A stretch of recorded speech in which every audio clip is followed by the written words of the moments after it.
Hello, and thank you for joining me for Listen Up Homebuyers. I'm Victoria Ray Henderson. I'm a broker with The Buyer Brokerage in McLean, Virginia, and we serve the greater Washington, D.C. and Baltimore area. And I am so happy to have Kad Mendoza with me today to talk about what the market conditions are like in the Atlanta, Georgia area. Kad Mendoza is the broker owner of Mendoza Realty. He's been an exclusive buyer agent and broker, I'm assuming, for 16 years or almost that long as a broker. He and his wife, Peaches, have two very active children, ages 11 and 13, and he also fosters two children, ages 6 and 8. So, Kad, thank you so much for taking time out of your busy schedule to join me here on Listen Up Homebuyers. I really appreciate it. Yeah, thanks, Victoria. Thanks for having me for sure. You're welcome. And let's get started talking about a general overview. What are market conditions like in the greater Atlanta, Georgia area? Yeah, no, great question. Right now, just like most of the country right now, inventory is super low and buyers are dealing with multiple offers and having to bid over list price. I've seen anywhere between 10, 20, 30, 40, even 50,000 over list price to be able to purchase a home. Mhm. And that is the world we live in. And is it that way right now, October 2021, or was it that way in the spring? Tell me how things have changed this year. Yeah, so this year, towards the beginning of the year, it was a lot more competitive. Mhm. A lot of times I saw, just speaking with other agents, 30 to 40 offers on a house. Yeah, And that is just, yeah, it's when you have to insane. compete with that. Yeah, yeah, So now, the funny thing is, we still have those multiple offer situations, but at least it's a little more um, bearable. So now we understandable. have, yes, Yeah. yes. So we're looking at 3 to maybe 5 offers on a house. Hmm. So it's not as bad, but still, it could be That's a lot. nothing. Yeah, yeah. Yeah, we just today we were ratified. We were just competing with one other offer, and I just couldn't believe it. I because just last week, same buyers, same little buyers looking in Anne Arundel County in Maryland, 14 offers on this Wow, little tiny house that backs up to a ravine, wow, tremendous crevasse down into a creek. 14 wow, offers. Yeah, it's wow. nuts. Yeah, It is. It yeah. is. But you got to Yeah. get out there and keep trying because you never know. You could have the same thing happen as what we had today, where all of a sudden, here's this house, it's adorable. Only two people are writing. So it's better in the fall, I think. Yes. Yeah. As of right now, I'm starting to get more offers accepted. Good. It's been a little easier than what it was in the beginning of the year. Mhm. So it's gotten a little better. Not great, but Right. still a little better. I think it sharpens our skills as exclusive buyer brokers. I think that what you end up with, what I have found is that I am much better at protecting my clients, evaluating those properties so that they don't jump and want to make an offer before something, or rather on something that really isn't a good quality home to start with. And then also that whole negotiation piece, putting everything together, making sure that they're not, giving the shirts off their back to get a place and then they resent that. Because I have been reading that buyer remorse is a thing that's on the rise, which I completely understand. um, Talk to me a little bit about your experience with walking buyers through all this. Yes. I'll probably talk a little more about first time home buyer because those folks are the ones that need the most help. Yeah, And have lots of questions and probably a little stress just to begin with. And exactly. It's the most so rewarding group of I'm people to work sorry. with. Very rewarding group of people to work with. It really is because Yeah. they're so excited, Mhm. and they just picturing themselves, raising a family and all that in Yeah. that house. And so it's a very big deal. And it's fun being a part of that. I agree. I agree. Yeah. So, with those first time home buyers, the main thing I always tell them is step number one of everything you're going to do, let's make this process really stress free And if you do this step, you're gonna love me for it. And that is get the right lender, not just any lender, get the right lender and do it on the front end. Mhm. You know, if you're going to quote some folks, by all means do it. But picking the right lender and doing it at the front end, so you know all your numbers, Mhm. you know how much cash you're going to need, what your down payment is going to be, what your monthly payment is going to be. Mhm. Sometimes folks, will pick a number just out of the blue. Well, I could kind of afford that. But then they look at the monthly number. They're like, well, maybe I shouldn't go that high. Well, you Mhm. need to know that information on the front end, Right. because I don't want you falling in love with a house that is 50 grand above your budget. Right. And then all of a sudden you're trying to make it work, and then you're going to be living a stressful life. Right. And that's what you don't want to happen. And being pre-qualified means that a lender has really checked out your finances, so that there's nothing that's going to pop up and maybe even surprise you. We've had clients find out, wow, I had no idea that this or that credit card was still hanging out there, or this particular student loan debt hadn't been registered as paid. There's so many things that lender needs to do. Talk to me about first of all, it is your choice as a buyer who you work with, from us, the brokers, the exclusive buyer brokers, lenders, title company, home inspectors. But why is it important to choose a lender that is local and somebody who is good? Tell me about that, the description of a good lender. Yeah. So and like you were saying, it is the buyer's choice. And I always tell folks that at the end of the day, it's your money and you get to pick who you want to work with. Mhm. And there's a big but, I want to make this process a great process where with minimal to no stress. Right. And the lender is probably one of the most stressful part of the home buying process is if you pick a bad lender. So that lender is very important. And what you look for are folks that are local, like you were saying. And I could tell story after story from these big banks and credit unions Mhm. that they're just nightmare stories. I mean, as you can imagine, and people don't think about this, you're a week or a few days from closing and they still don't have you approved. Mhm. And to some folks, that might not seem like a big deal, but the issue is a lot of folks take time off of work for that closing date. They have movers set up. They have friends, family helping out on that day.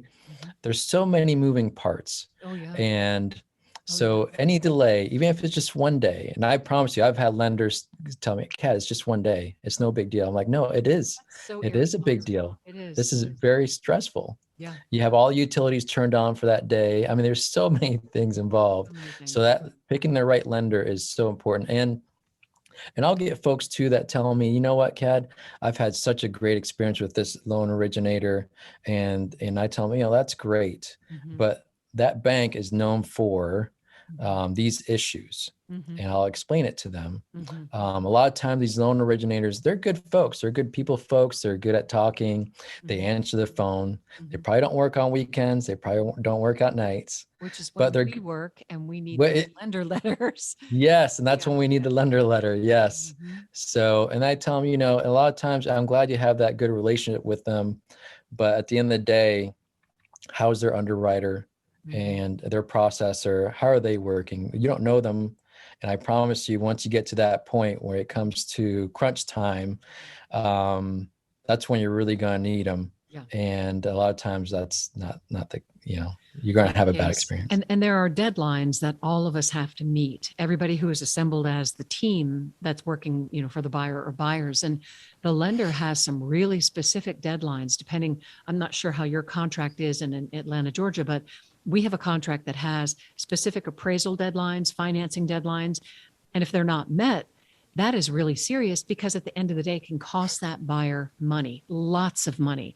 So that lender has to pick up his phone or her phone, particularly when they're reviewing offers. Sometimes a listing agent will say, "Hey, what's your lender's phone number?" Well, if you've gone with an online lender, You're like, 1-800, I don't know, I mean, Yes, you yes. know, you don't know. And yeah, so it's very important that you choose your team members wisely. Correct. Yes. And then also, like you were mentioning, Victoria, about those deadlines. It's funny because, well, it's not funny when I have conversations with these lenders and I'm on the phone talking to them and they're asking me, so when's that deadline for the financing or appraisal contingency? I'm like, you have the contract. You You mean need the to one know what you're it supposed is. to know about? Yes. Right. Yes, The exactly. one that's in your court, that's your business. Yes, Yeah, yes. I know what you So, mean. I mean, so you really, as an agent representing the buyer, especially when you're working with lenders you don't know, you really have to stay on top of Yeah, them. very true. And you have to make sure you have a good agent that Mhm. knows to stay on top of them and knows when those deadlines are. Because I've had situations where we've had to extend a financing contingency or we've had to extend an appraisal contingency. And if your agent is not aware of those deadlines, Mhm. that could be a big problem. Yeah. Oh, for sure. So for those who are listening and have no idea what a financing contingency is or an appraisal contingency, you want to really quickly give a definition of those two things? Sure, sure. So the financing contingency, well, here in Georgia, you're looking at 21 days from a binding agreement date. So binding agreement date is the date that both the buyer and the seller have agreed to all the terms and they've signed the contract. Mhm. So usually on average, you're looking about 21 days. Okay. In this market, sometimes I'll see even 14 days, which is fine. Mhm. And in those 14 to 21 days, the lender has to completely underwrite you Mhm. and give you at least a conditional approval letter. Mhm. And those conditionals, the conditions are on that letter.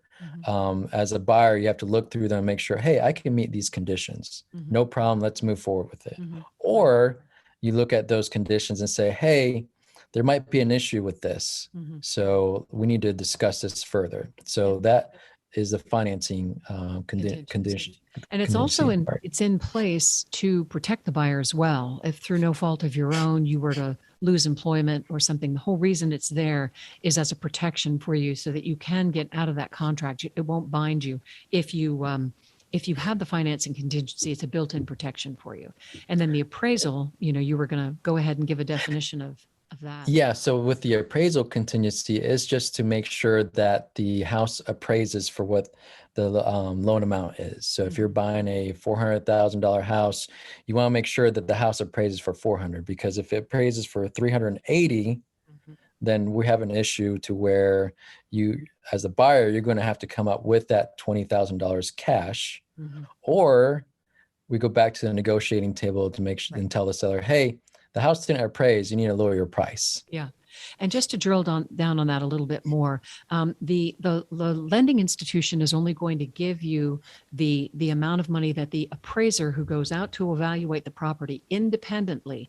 They don't have contact with the buyer agent or the lender at some point. They go out, evaluate, looking at comps and doing a very extensive evaluation.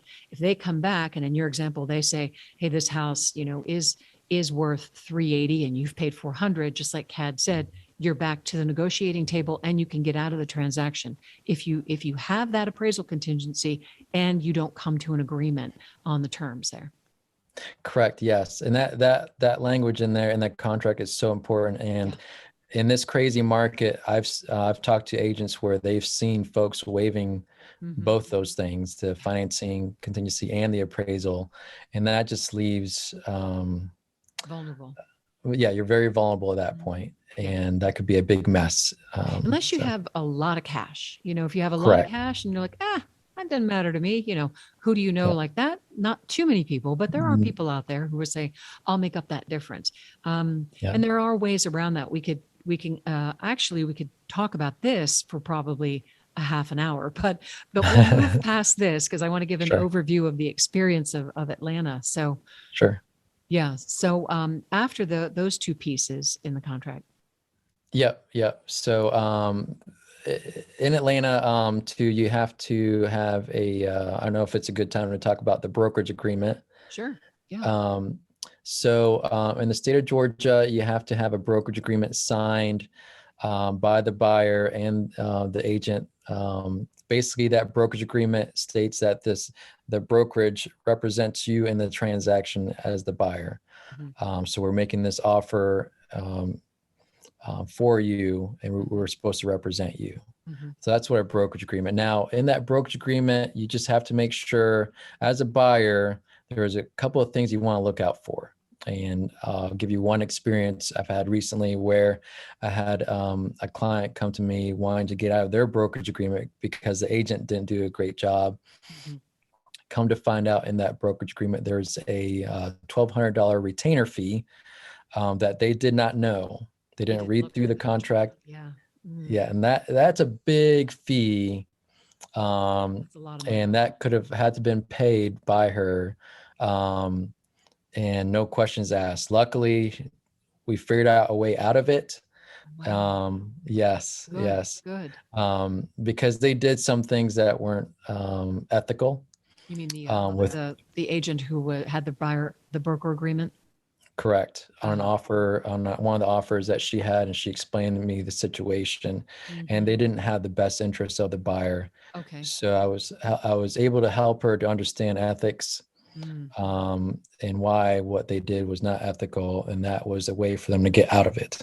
Good. Were there other terms in that buyer broker agreement that were? Yes. So most brokerage agreements I've seen or talked to other agents, and I'm talking about good agents.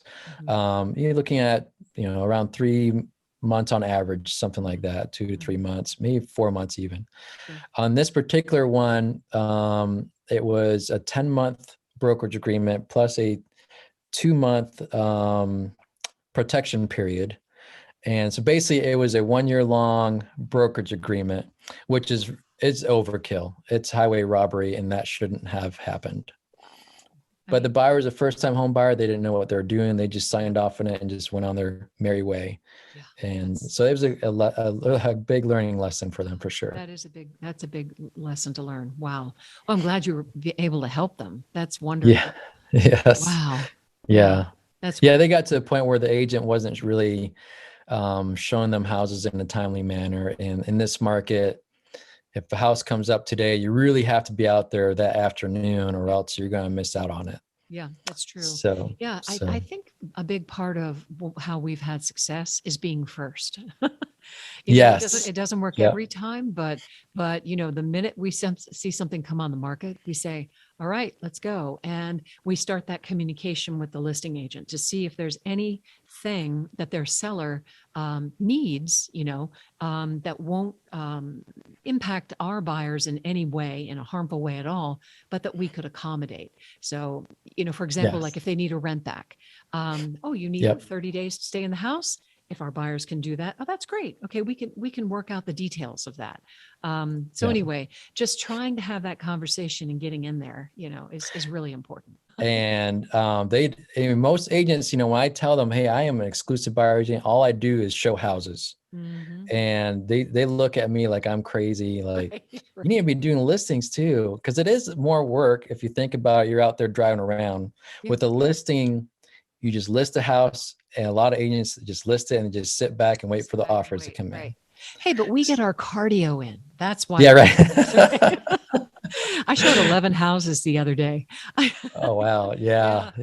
It's just, but the funny thing is, and I'm sure you're the same way, I love evaluating homes. I love evaluating properties. It's just so fun. And like you said, when, the first time home buyer is really excited, these folks I'm thinking of, it's the second time around with us. And I'm just as excited because now we're going to be looking at, it's kind of a different thing that they need.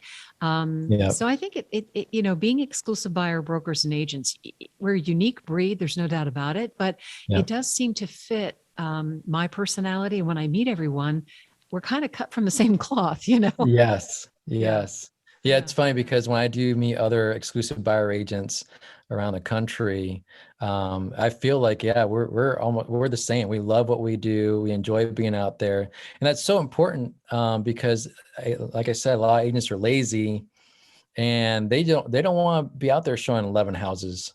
They want to show you 5 at the Right. most. And like, hey, and then they try to talk you into it. Yeah, which we don't do. That's Yeah, yeah. that's Mm-mm.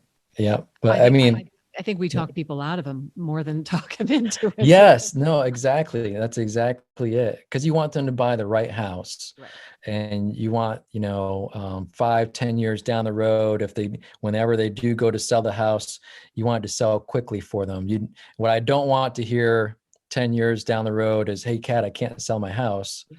So you want to talk them out of a bunch of houses to make sure they buy the right one. Yeah. So talk to me about, you talk about evaluating properties, but it really goes beyond that. I mean, you really have to look at the bigger picture, the houses in the neighborhood, the community overall. Talk to me about that process for you when you're working with buyers. Yes, no, great question. It's so important. Yeah, it's not just buying the home and that particular home. You want to look at the whole community, the whole neighborhood, and so many other factors. I'll give you an example. I had a client who was going to buy a home, and the first time home buyer is usually like 10 years ago. And the house had a very steep driveway. Hmm. And I told them, I had that conversation, and they're a friend of mine too. So Yeah. I was even more careful, right? Mhm. So I told them, like, listen, with this driveway, I know you love the house, but with this driveway, you're gonna have a hard time selling it down the road. Mhm.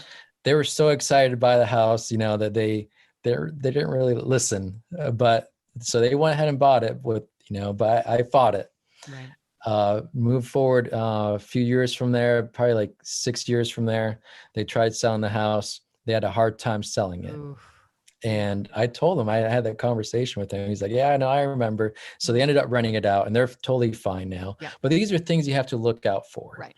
Right. And then also too, especially for first-time home buyers, they don't know what they're looking for a lot of times. And sometimes you'll see these investor properties where they flip the house, they Mhm. put a coat of paint on it, Yep. and then I call it the lipstick on a pig house. Good. And so you kind of have to look and make sure everything else looks good. Yeah. And in this particular home, I remember a few years back, I had a client where they loved the house, Mhm. fresh paint, fresh floors. I mean, everything looked great. But Mhm. when I went down to the basement, you saw the uneven floors. You Ah, saw the the basement. Yes. yes, yeah, yeah. You Where saw the everything falls apart. correct. Yes. Yeah, it does. And, you saw the polybutylene plumbing, which is not the plumbing you want in the house. Right. You saw some other like little water issues. You can see the stains from the Mm. water that's coming in. And Uh-huh. those are things you have to look out for. The buyer doesn't know. Right. And in that particular situation, I was able to talk the buyer out of it. They're like, Mhm. okay, yeah, this is just too much Mhm. work. And there Mhm. was some other things involved in that particular home, like I had single pane glass windows, Oh, yeah, so yeah. which makes the house very inefficient. Yeah. And people have to think about those things. And I know for some folks are probably hearing this, they're like, well, that's what the inspector is for. And I get that, I understand. But if your agent could find that before Mhm. you make an offer, before you fall in love with the house, that's so important, because that way you're not surprised at the polybutylene at the inspection report, Yeah. And you're not paying for that inspection, which, Correct. depending on the size and square footage of the home, at least in the greater DC Baltimore area, that's how much it equates to the cost of the home inspection. So we had a Yeah. home inspection recently that was $1,500. Everything moved ahead, but if it hadn't, $1,500 out of pocket is quite a bit of money. So Yes. yeah, you're right. We try to troubleshoot what we see from our experience of, as you said, being in thousands of houses, and Yeah. how we can help protect people so they don't buy that lemon. Kad, what can you tell me about as you are working with buyers, and they find their property? Next step, of course, is putting together that contract. Walk me through that. I know there's a lot to it. We could spend a whole hour talking about it, but give me Right. an overview of that process. Sure. Sure. The main thing, once a client picks the house and this is the house they love, the CAD, this is it, we want this house. The first thing as an agent is to make sure that the value, the list price, is going to work out as far as the appraisal goes. Mhm. Is because, it's just the list price to me is somebody else's opinion of what the house is worth. I always say it's a suggestion. It's a suggestion. Yeah, exactly. Yeah. And they could be right, or Mhm. they could be really wrong. Yeah. And yeah, if it's been on the market for longer than two weeks, there's something wrong there. And yeah. And it's funny because I'll get buyers like, hey, Kat, this looks like a good one. Then I look at the days on the market. I'm like, I could tell you right now it's overpriced without even looking at the comps. But a couple of things I want to make sure, right now we have to protect the buyer. There's language in the contract to protect them in case the financing falls through. That's your financing contingency. And then there's other language in the contract to protect against a low appraisal. That's your appraisal contingency. Other things on the contract, you want to have your due diligence or inspection contingency. Again, in this crazy market, I've seen folks even waive that, which is crazy. I won't make an offer like that. I just refuse to do that. Yeah. So as far as the contract goes and having that, those things in the contract, your appraisal contingency, financing contingency, your due diligence or inspection period, those are all important things on there. Other things you want to look out for is you have to make sure that the buyer really reads the seller's property disclosure statement. There's things in there that you want to look out for. Number one, what is staying with the home? What you don't want to happen is the day of closing, you do your final walk, and then you go to the house and that refrigerator is not there that you loved. How old is the roof? How old is the HVAC? How old is the hot water heater? And a lot of times those things, if you have the right agent that's done this a million times, you know what to look for already. And you already have an idea of how old all that stuff is. And that's music to my ears at closing when clients are like, that wasn't too bad. That was kind of easy. I love hearing that. And you're like, yeah. Yeah, exactly. But I love hearing that because then that lets me know that, we did all the processes to get to that point where we're done correctly. And then having that agent that is very thorough at looking through a house. And there's so many things to look through a house, like even like certain siding there. I mean, there's LP siding, there's masonite siding, and those are sidings that you don't want in a house. So having an agent that is knowledgeable about the construction, the back deck, looks like it's not bolted correctly to the home. These are things that you want to look out for. And I see it all the time. Oh yeah. I see it all the time. So you want to prepare the buyer for those things, so they don't have to get to the point where they're surprised at the inspection, and paying for the inspection. So if you have an agent that knows how to look for these things ahead of time, and also too, before you fall in love with the house, let you know what all the issues are. Yeah, I'm really good at shooting down all the things in the house. It's Yeah, I'm an expert at it. Yeah. You feel kind of bad, but you're kind of like, well, there's no GFCI protectors in the kitchen. Yeah. but it's all remodeled. I see it quite a bit. Yeah. And I'm like, okay, what other corners did they cut? Exactly. When they're doing that. Exactly. Well, Kad Mendoza, the broker owner of Mendoza Realty, serving the metro Atlanta area. It has been a real pleasure finally getting to talk to you in person. We've talked quite a bit, via email and on the phone, but it is wonderful to have you. Thank you so much for joining me on Listen Up Homebuyers. Well, thank you so much, Victoria. It was a pleasure being here.